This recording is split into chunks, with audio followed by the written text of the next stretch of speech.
All right, coming off a huge week two, and the Big Ten might be dead, but college football alive and well elsewhere across the country. Mark Rogers TV, joined by Joe Lisi of GoForThe2.com to talk week three of college football. Hey, Joe. How are you, Mark? Week two Hey, did not great. disappoint. This is good stuff. Let's dive into it. So we've got a slate of decent games. I'm not going to say that the heavyweights are knocking heads this week, but we've got some decent games that, depending on what happens here, could play into the college football playoff mix come down the road. So let's start it off on Thursday night because we've got an interesting matchup where for the second consecutive season, BYU has completely crushed Texas. And even more resounding fashion last week, 41-7 in Austin. Taysom Hill with back-to-back, basically 100-yard rushing games, 97 and 99 against UConn and against Texas on the road, 18 for 28 in the air against Texas, taking on a Houston team that is known for passing as well with O'Korn at quarterback, but has not been impressive through the first 2 weeks. So your thoughts about Thursday night with BYU again trying to make a statement, this time on national television? Well, I told you prior to the season starting, I thought BYU was a team that could possibly run the table and be a sleeper in terms of spoiling the playoff for the bigger conferences. I really like Taysom Hill at the quarterback position. 2 dominating performances on the road against UConn and last week on the road against Texas in Austin. So now they come home. They open up their stadium in Provo against a upstart Houston Cougar team. When you look at this game last year, though, Mark, Houston really matched up very well with BYU. BYU struggled early in that ball game. Taysom Hill really struggled in terms of the vertical passing game against the Cougars in Houston Reliant Stadium. The Cougars matched up from a defensive perspective very well against BYU. When you look at this matchup, I still like BYU, but I think Houston will be in this game just from a matchup perspective.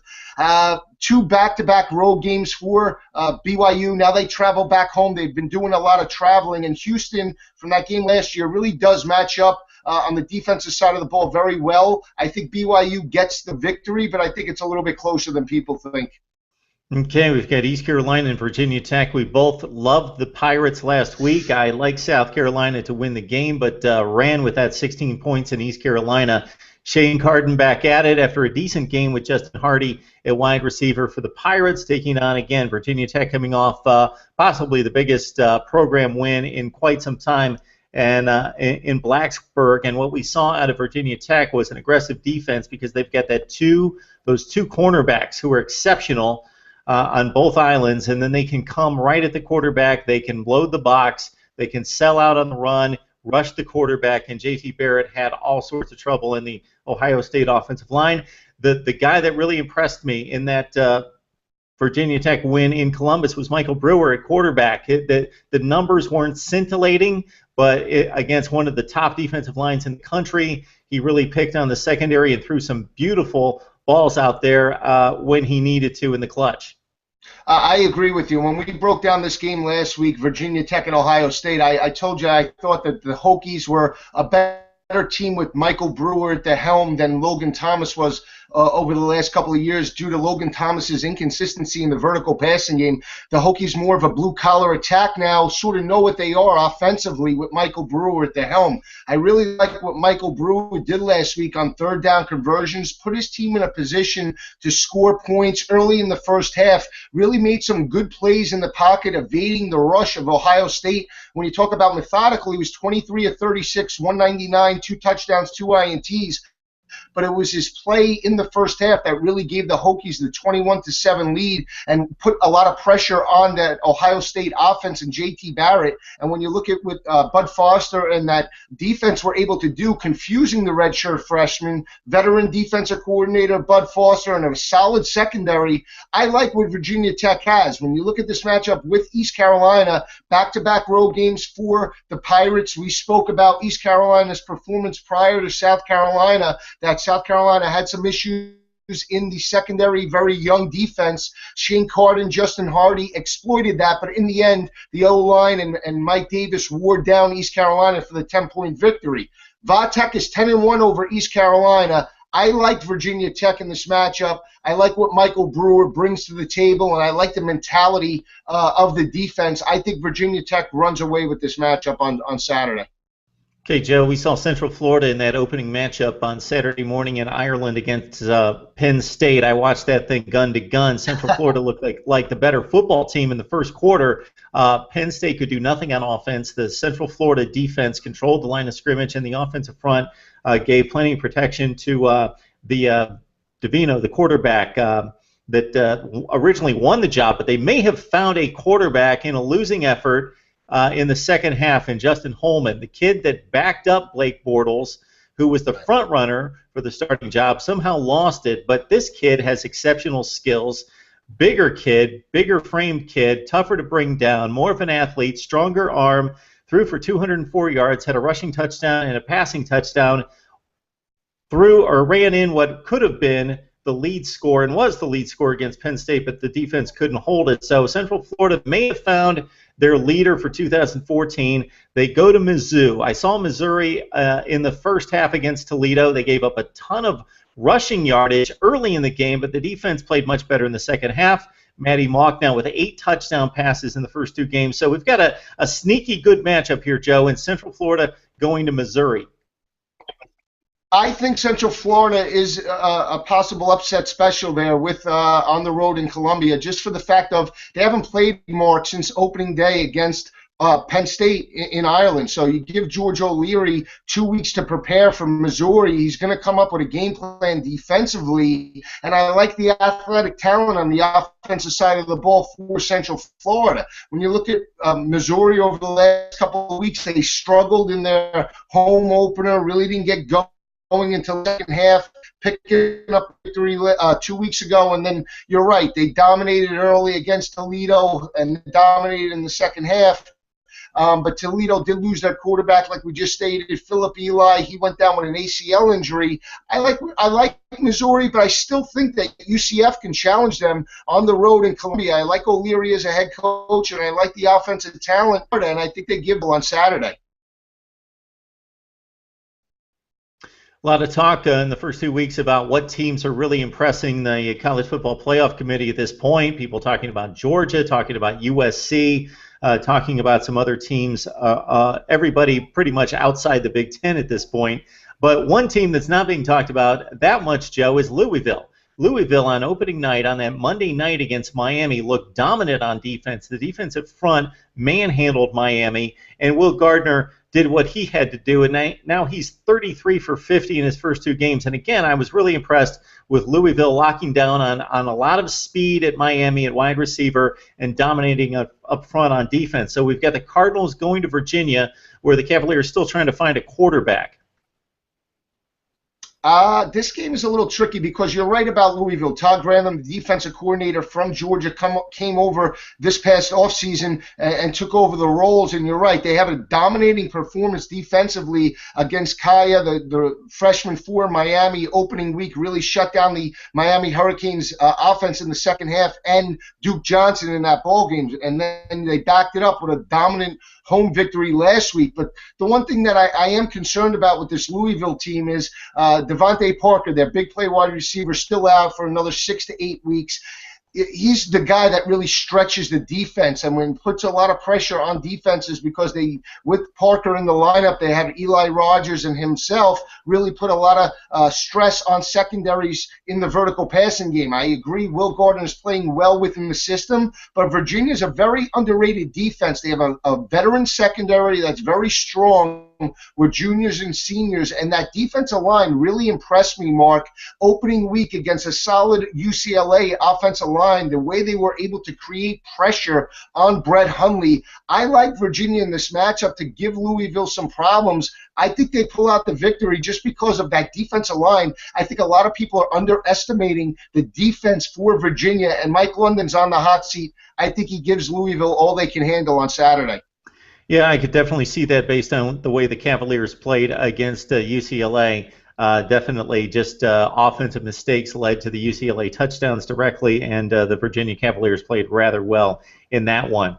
Here's a matchup, Joe, that with Tennessee kind of falling out of the mix in the SEC in the last 7 to 8 years, this has been one of those games that typically early in the season swings it one way in the Eastern Division. And even though South Carolina has not been able to make it to the SEC championship game, aside from that one year that they got blown out by Auburn and Cam Newton, Georgia-South Carolina has been one of those statement games in the Eastern Division that kind of gives us an indication of who's going to step up, along with possibly Florida at this point, and take things over. Todd Gurley, amazing against Clemson. Also give kudos to the Clemson or the Georgia defense in the second half after getting knocked around in the first half by Cole Stout and Deshaun Watson. To a certain extent, Georgia looked dominating on defense in the second half. Hudson Mason wasn't asked to do a whole lot. South Carolina's talking like they're going to load up against Gurley and make Hudson Mason beat them in this game.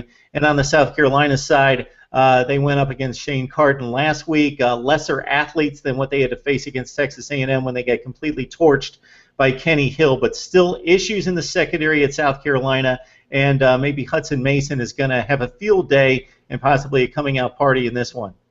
Well, I think when you break down the Georgia-South Carolina matchup, numbers-wise favors South Carolina. They won 3 of 4 against Georgia and 2 of the last 2 games in Columbia. So numbers-wise, it favors South Carolina. But when you look at the game in a little deeper detail, Georgia's built, Mark, to play both styles of play, and that's why I like Georgia from an offensive perspective.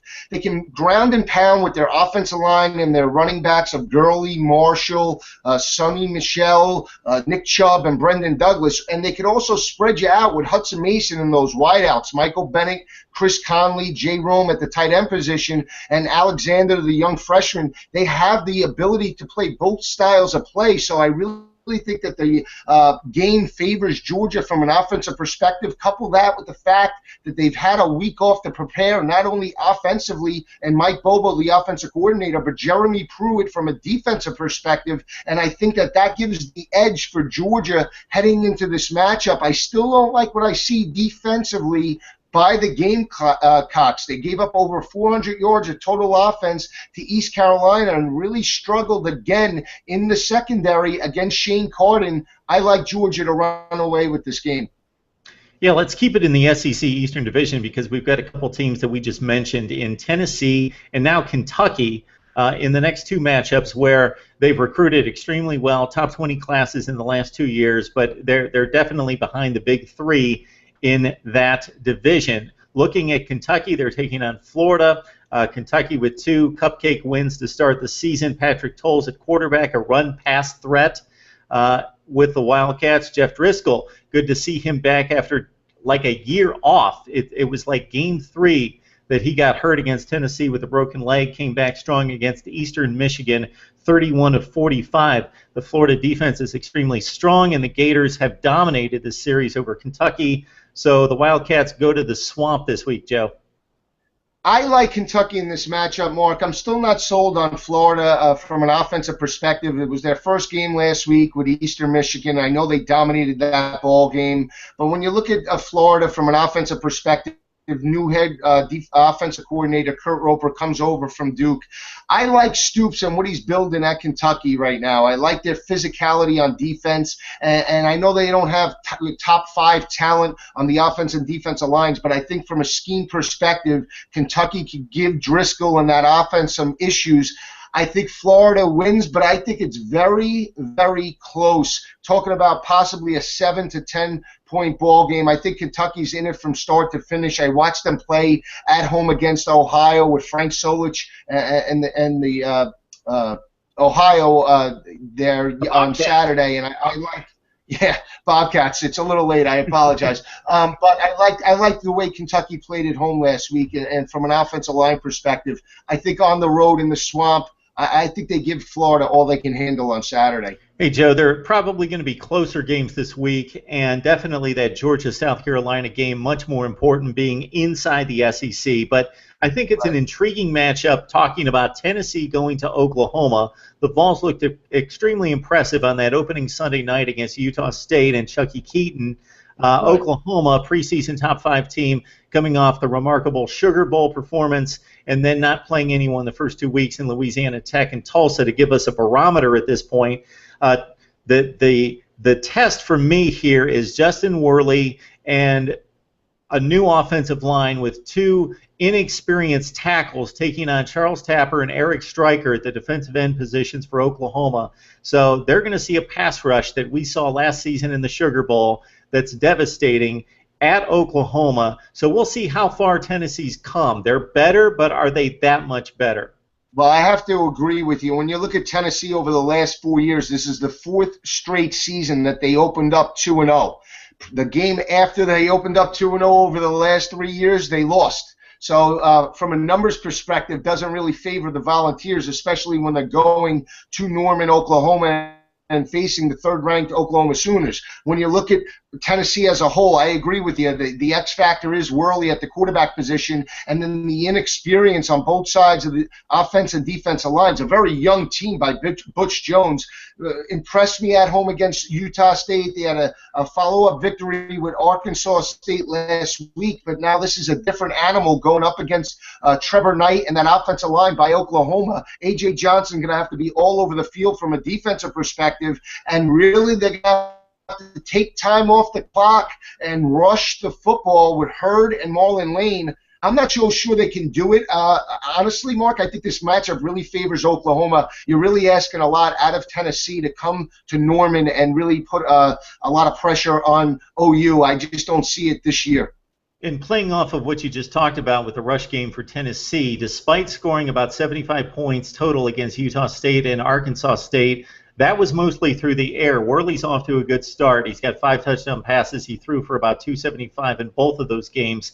They did not rush the football. They rushed it for about 3 to 3.5 yards per carry, and Tennessee's going to have to balance that out and give Worley some relief, or those guys that we mentioned, Stryker, Tapper, that Oklahoma defense, the pass rush, is going to pin its ears back and come after Justin Worley, and it may get ugly early in Norman. A game that, if you just take it on face value, Joe, should be a great matchup. It should be a game that we circle the calendar and look forward to, but we know better based on the performance of Texas. UCLA going to Texas to take on the Longhorns, and talk about possibly getting ugly. I know the Bruins have not been impressive the first 2 weeks, but I've seen this team perform and mature over the last couple of years, and I have a whole lot more faith in Brett Hundley and company, Miles Jack, and you can go down the list of guys that have played in big football games over the past couple of years versus what Texas shows us. They're just a mess right now, and Tyrone Swoops with his first career start last week, just ambushed by BYU last week, not able to get anything done. His numbers weren't bad, but could not move the ball, do anything with it in the red zone, and score points despite the efforts of Malcolm Brown and Jonathan Gray, just not getting the type of play up front from the offensive line to let those kind of playmakers do anything. So we got Texas taking on UCLA. Are we gonna find a Texas team that just comes out of nowhere and surprises us? Maybe, but I think that's asking a lot as well. When you look at Charlie Strong's group right now, they're depleted, Mark, with suspensions, injuries, really taking its toll for this team. And when you look at what they were able to do against a very athletic quarterback in Taysom Hill, they really couldn't contain him. Now they're going to face a more athletic quarterback in Brett Hundley, could beat you with his arms and his legs. And I know that UCLA really hasn't put their season together yet. A lackluster performances on the road in Charlottesville, lackluster last week at home against Memphis. They're really due to break out. I think Jim Mora, and I just think that at this point UCLA is the stronger group as they move to Austin. Could it that they're so depleted on both sides of the ball? You're really asking a lot from that group. They're going to have to really run the football with Malcolm Brown and Gray to really take the time off the clock and keep Brett Hundley in that offense off the field. Okay, Joe, I got one more game for you, a rare Big Ten night game on Saturday night. I watch Penn State just because I'm into traditional football powerhouses of days gone by, and also Christian Hackenberg. I expect him to be a first-round pick in the NFL draft at some point. Extremely impressive what Penn State did against Central Florida because, as I mentioned when we talked about the Knights, Penn State was overwhelmed in the first quarter of this game up front on both sides of the ball. Hackenberg was just throwing the ball all over the place, just getting it out of his hand to beat the pass rush. They made some changes. They had to bring over 2 defensive linemen to play the offensive line just in the last couple of weeks of camp. That's how depleted Penn State is at this point. But they started to move the pocket, they max protected, and they got the football downfield to Geno Lewis and Deshaun Hamilton, and Penn State pulled out that game and outplayed Central Florida in the fourth quarter. Now, suddenly with the news, just in the last couple of days, that Penn State's bowl eligible and championship eligible, this one becomes much more important now for Penn State, and we can keep an eye on Penn State at least until they start losing some football games. They go to Rutgers and take on Paul James and a Rutgers team that's 2-0, went out to Washington State, pulled out a game there, running the football. Gary Nova is always going to be shaky at quarterback, but we got Penn State and Rutgers going at it. Well, it should be a dynamic atmosphere in Piscataway because this is Rutgers' Big Ten opener for the team. So expect a rabid atmosphere in Piscataway. And when you mention Penn State, James Franklin, MO for coaching, even at Vanderbilt, his teams were prepared each and every week, Mark, and they played from start to finish. You could look at that Vanderbilt team the last couple of years, look at that road game against South Carolina last year. They opened up, they were down by 24 points. They battled back. They lost that game by 10 points. He's a great motivator, always has his team in a position to play and always calls the right game plan for his team, and his kids buy into that. So that's the positive for Penn State and what they have in James Franklin as a head coach. When you mention Rutgers right now, you're right. Inconsistency from the passing game in Gary Nova, but if you look at that offensive coordinator, Ralph Friedgen, what he's been able to do this year, he's given Gary Nova options in the vertical passing game. They stretch the field a little bit more now on first and second down, where before he got there, they were predicated on more of a play-action passing game based off a run-heavy offense. This is going to be a very tough matchup because you look at Penn State. Opening week, they struggled against UCF, but they got the victory in dramatic fashion against Central Florida in Dublin, had to travel all the way back home. They really got pushed to the limit last week against Akron. Akron created 3 turnovers, just couldn't put the ball in the end zone and struggled within the red zone, but they really played Penn State physical on both sides of the ball. Now Penn State has to go on the road for Rutgers' Big Ten opener. A lot on the line. This game is very close on both sides of the ball. I think you have to give the slight edge to Penn State, but don't be shocked if Gary Nova and that offense really stretch the field against the Nittany Lions in this game. Yeah, a couple different matchups in this that interest me because I didn't see the Akron game, but I saw Penn State, Central Florida, and I saw Rutgers play on that opening Friday night or Thursday night against Washington State. Washington State tore up that secondary. So I believe if Hackenberg gets the time that he got in the second half against the Knights with Hamilton and Lewis, I see those guys tearing that Rutgers secondary to shreds. On the flip side, Paul James, tremendous running back, should be one of the better backs in the Big Ten this year, taking on that Penn State defense that gave up plays in the passing game, but they did not allow Central Florida to run on them. So that's kind of strength against strength, power football, Penn State rush defense against Rutgers running the football with Paul James. So should be an interesting one, and if Penn State can pull it off, and I think neutral Big Ten fans that are hoping to get something positive going are rooting now for Penn State to make a move in the Eastern Division, although it's highly unlikely because it's still a very depleted roster despite some spots of talent that's been recruited by Bill O'Brien and James Franklin. All right, Joe, I appreciate the rundown here in Week 3. I think we got some decent matchups, maybe not glamour matchups. I think we dive into conference play more so in Week 4, but we've got some good football to watch here this weekend. Oh, anytime we're talking about college football, Mark, it's great. I agree with you. There's some great games. I'm going to watch them from the 12 o'clock all the way to the Pac-12 games on the West Coast. When we're talking about college football, this is where now teams really start making their mark and start forming. We'll see some separation after this weekend. All right, it's Joe Lisi of GoForThe2.com. Hey, Joe, hopefully we can catch up with you next week and do it again. Always a pleasure, Mark. I love to be with you. Love talking college football.